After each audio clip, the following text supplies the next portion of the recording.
हमारे चैनल को लाइक and subscribe जरूर करिए।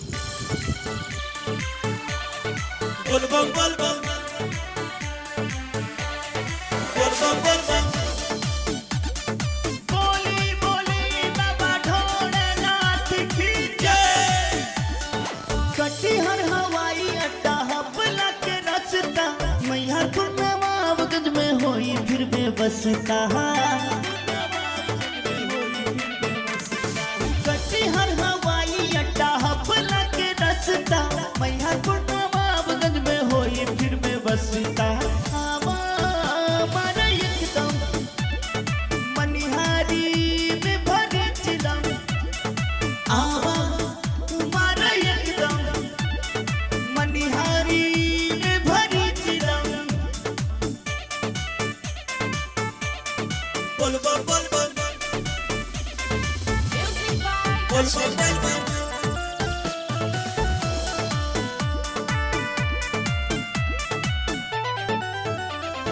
सबे कांवरिया डीजे बना के फौजी भी कमर हिलावेले।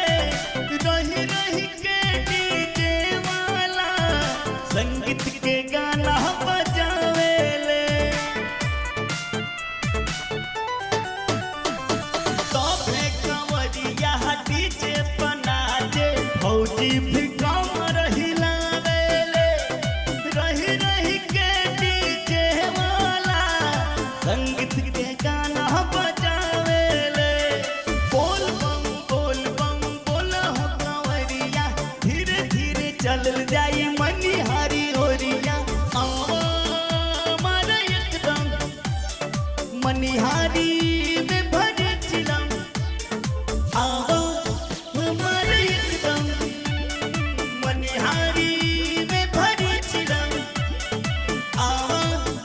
मारा एकदम मनिहारी में भरे चिलम। बोल बम जय शिव जय शिव।